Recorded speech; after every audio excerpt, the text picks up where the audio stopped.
You can never go wrong with the elements of nature in a fighting game. They always make for such a good moveset, and when it comes to the element of air, wind is the go-to method of attack for fighters. It's versatile, where you can use it to make a light breeze to gently skate above the ground, or create mini tornadoes that barrel through anything for big damage, along with everything else in between. For this video, I want to look at the coolest wind users in fighting games. As long as they have at least one prominent wind attack, they're eligible. They can be a supernatural being who only fights with the wind, or a physical hands-on fighter with a single relevant tornado punch. Wind fights in many forms, also one character per series of origin. Now let's shoot the breeze with the top 10 wind manipulators in fighting games. Number 10, Nanase from Under Night in Birth. Here we have the fun trope of small character, big sword. Well, I guess she's not that small, but she's only in like middle school, so young enough where you wouldn't think that she could wield such a weapon,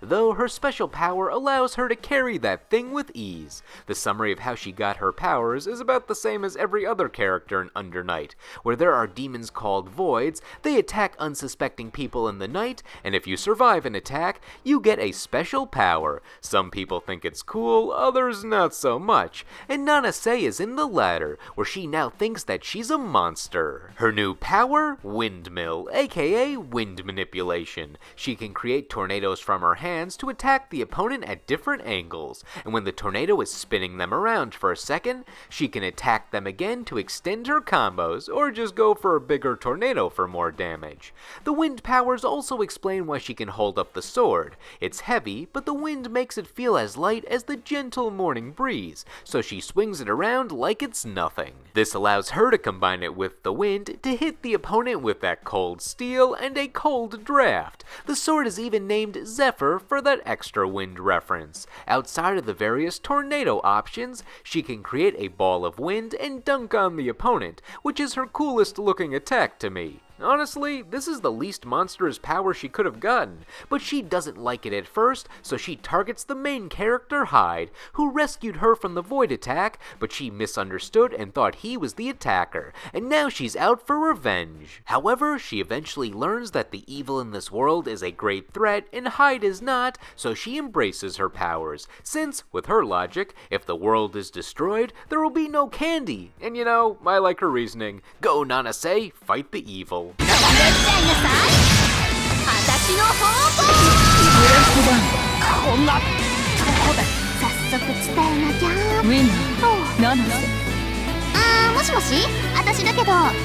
Number 9, Haomaru from Samurai Showdown. Haomaru sneaks under the radar as a wind manipulator, mostly because he has a lot of other things going on. He's the protagonist of the Samurai Showdown series, so he's got plenty of plot things to do. He's in a few crossover games, so he's a guest of honor sometimes. And when it comes down to his default fighting style, he's more slashy than he is windy. He cuts up, down, and all around with his trusty sword, and a bit of booze. Since he's the protagonist, his moveset is sort of like a jack of all trades. He's got your anti-air slashes, some good mid-range sword swipes, but as with any good balanced character, he has a projectile for distance, being a tornado/hurricane that's created when he swings his sword. It starts off small, but if it hits its target, it grows and spins the opponent around for a bit. It's a nice little trick to add in with his more close-up game plan. Despite the wind being a strong force when it hits,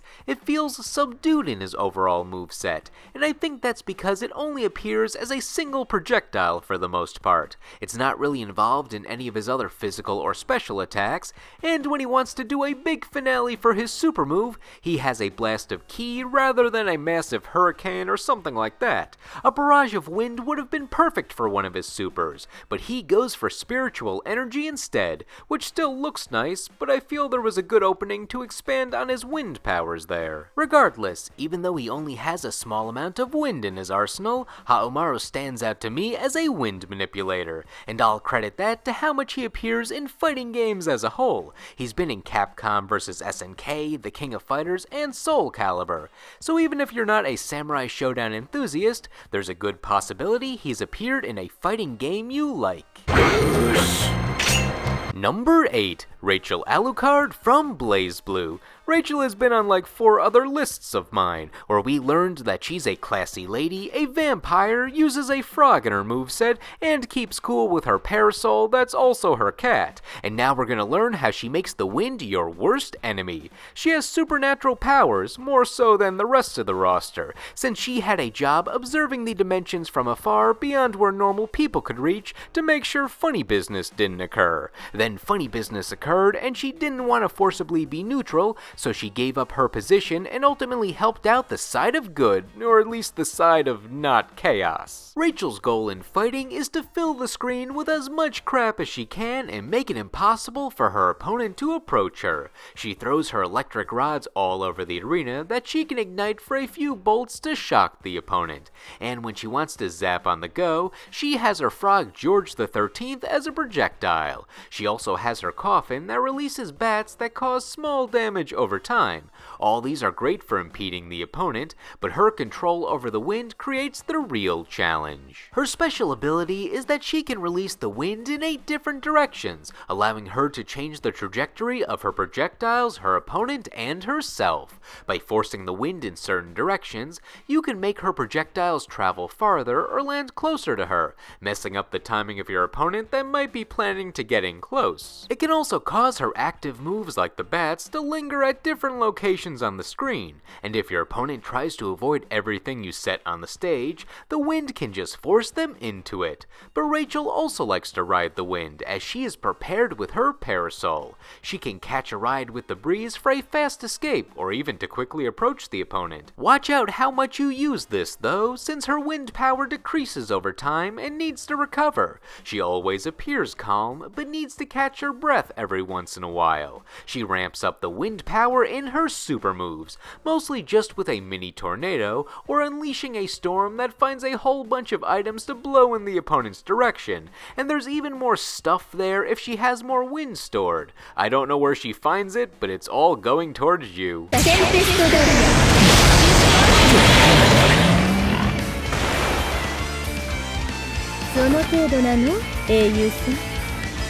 Rachel, win! Number 7. Nyotengu from Dead or Alive. Nyotengu has big wind attacks thanks to the help of her hand fan and her ability to fly. It stands out especially in this series, since Dead or Alive is a franchise that doesn't have much going on in the supernatural department upon first glance. This sounds weird, but Dead or Alive is a more realistic game when it comes to fighting styles. Now that's not saying it's realistic, since the physics in this game are very exaggerated, and it leans into a lot of sci-fi elements as time went on, but when it comes to fighting styles, they tend to be entirely based on real-life martial arts. Nyotengu even follows suit with many hand-to-hand attacks, but if you want to utilize her the best, you need to take to the sky. Despite her appearance, Nyotengu has slow, heavy attacks. She's from the Tengu dimension, which is a world of demons, so her fighting style is based on how they fight over there, with a martial art known as Tengu Do. Similar to the Tengu from the early Dead or Alive games, her movements are flashy and look a bit like dancing, such as when she does a kabuki-style dance where she hops and continuously puts her hand out, or spinning with her leg out as she ascends. I also love her big sumo stomp. It's horrible to just use on its own, but it works in a combo where her opponent gets knocked in the air for a bit and it has time to connect.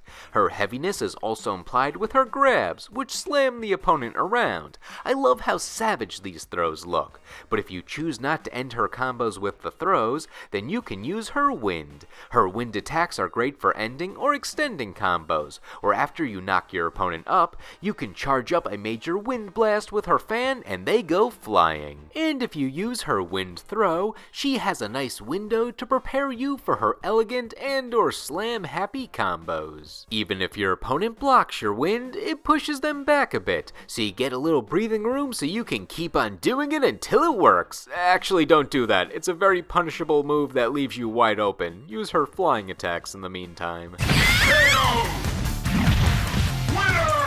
Finished already?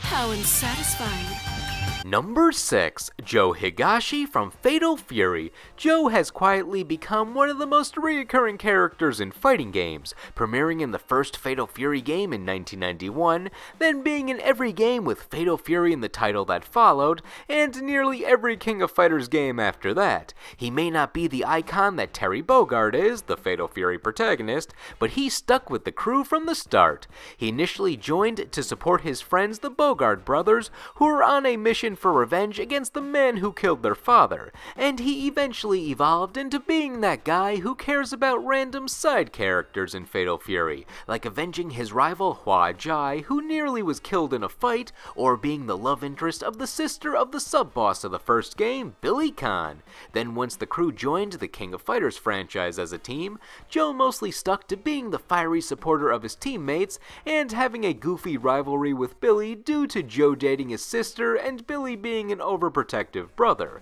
Regardless, besides being consistent on the rosters, Joe is consistent with how he fights, specializing in the kick-heavy Muay Thai fighting style, with some extra spice in his punches thanks to his signature Hurricane Upper. Hurricane Upper is where Joe winds up a punch and creates a small tornado that has the impact of his fist. He also has enhanced versions of the punch that create extra tornadoes, anywhere from 1 to 100, along with a bigger and badder tornado that's a different color to signify it's serious now.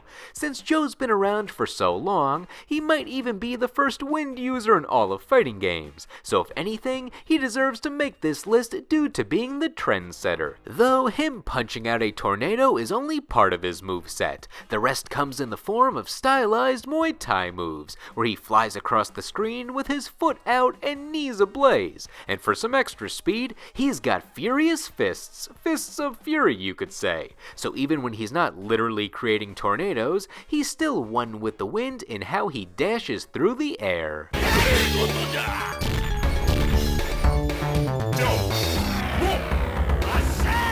Number 5. Genitz from the King of Fighters. He's got the most annoying name to pronounce, since I always want to say Gonitz, but the old announcer said Genitz, so I assume that's right. Genitz is an unapologetically evil villain. He was the final boss of King of Fighters 96, where we learned that he was trying to unlock the snake demon guy Orochi, who was the villain of the game after, and Genitz was responsible for anyone else who went mad with Orochi's power leading up to the event. He's arrogant, he's overpowered, he thinks he's doing humanity a favor by releasing a demon, so when he wants to make you sorry for messing with his plans, it's time to break out the wind. His most prominent wind attack is when he initiates a few wind slashes that go off on their own and he just turns his back to the screen. Anytime you want a character to show maximum arrogance, hit him with the back turn. His teleport also just kinda has him disappear into the wind for a second as if he's being whisked away, and probably his strongest power is the tornado, like everyone else on this list.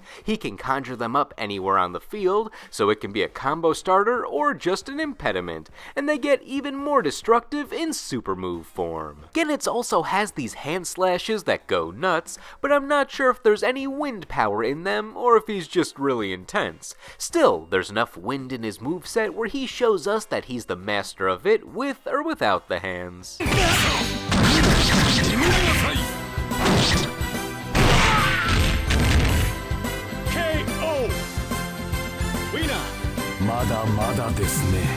Number 4. Fujin from Mortal Kombat. Fujin is the god of wind, and as Mortal Kombat gods can do, he downgraded his power so he could live among the humans. He still has all of his wind magic, but it won't kill a mortal instantly now. It just hurts a lot. Similar to what God of Thunder Raiden did so he could be the guide and protector of Earthrealm.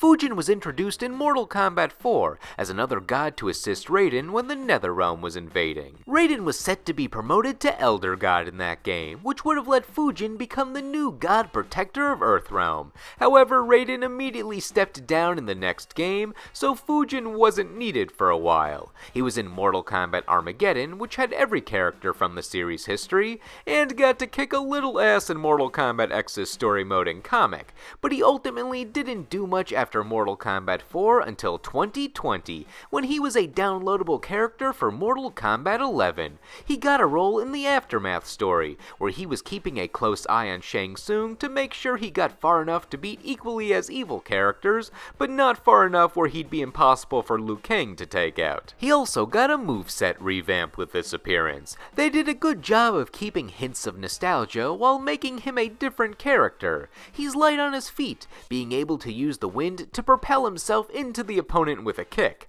And not just one kick, it's like he's dancing in the air with consecutive kicks, or he's just dancing in the air because he can run on it like a Looney Tunes character. And sometimes he doesn't even need to do the motions, he just flutters forward and hurts the opponent by not moving at all. This man is no-selling his wind powers. He turns on the tornado around him and lets it do its thing, and he can enhance that tornado to inconvenience his opponent even more. His wind powers are given the extra sauce when you consider his weapon is added in there. His Tsurugi sword is good for a slash or two when starting a combo, but it's great in his combo strings when he increases its reach by making it fly towards the opponent as they're knocked away. He also has a crossbow, which was his main weapon in Mortal Kombat 4, but the sword outshined it a bit in terms of utility in Mortal Kombat 11.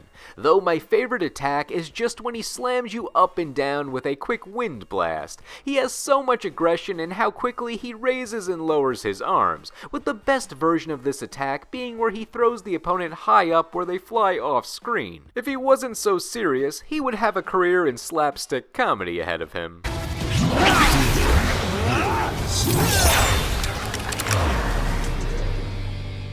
Number 3. Storm in the Marvel vs. Capcom series. Storm has been a pretty consistent character in terms of what she's done in the comics, TV shows, and movies, where she's a leader of the X-Men and has the mutant ability to control the weather. It's a pretty extensive power that can reach cosmic levels depending on the situation. So when Capcom brought the X-Men to fighting games when they made X-Men Children of the Atom, they did a great job consolidating the entirety of weather into her variety of attacks.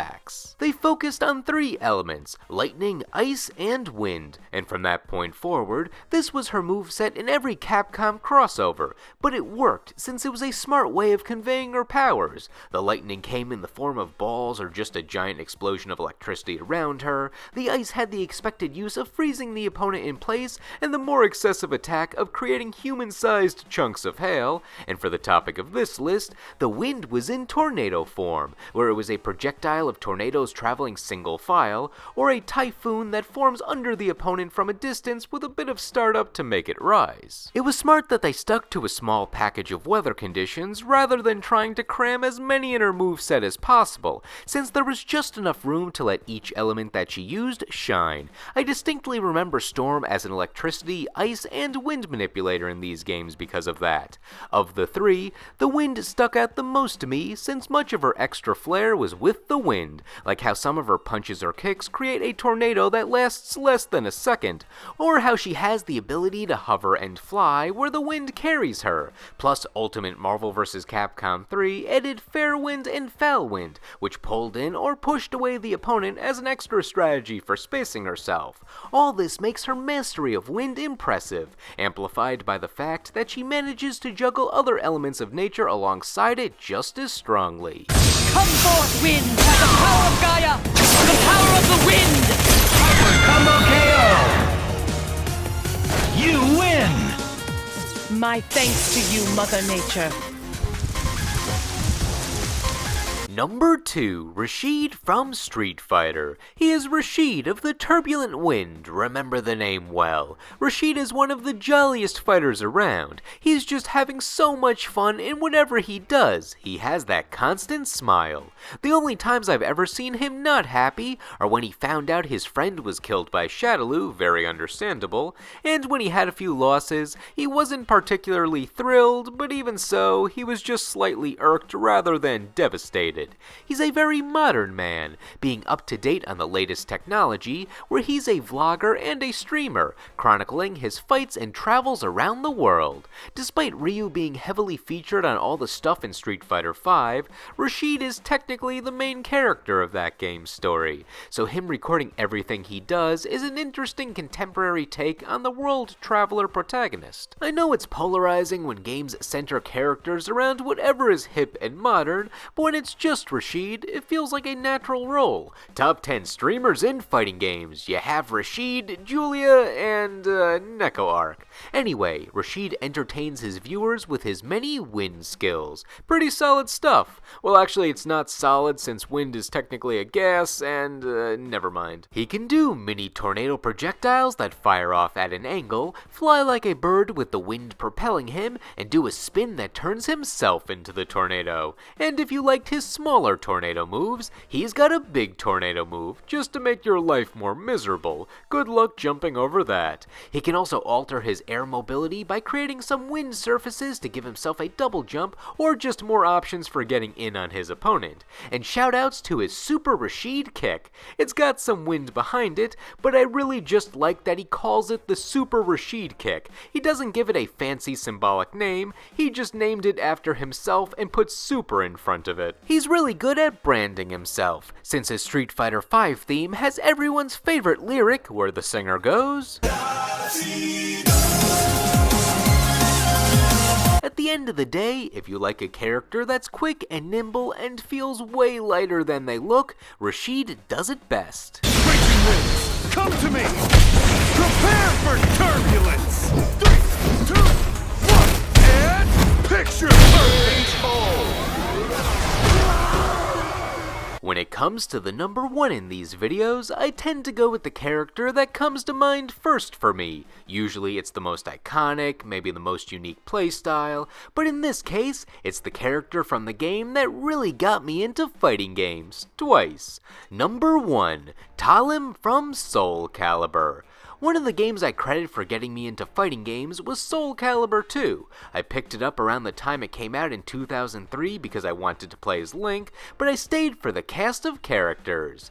Then a group of my friends and me picked it up again in college in 2011 since we were randomly nostalgic, so the fighting game spark was reignited forever. And just like how I was introduced to the franchise with this game, so was Talim. She was part of the new generation in Soul Calibur 2, where she was from the village of the Wind Goddess and detected the evil in this universe related to the wicked sword Soul Edge. Despite being young, she felt it as her duty to seek out the shards of the sword and purify the evil power since she was one of the few people who could detect it.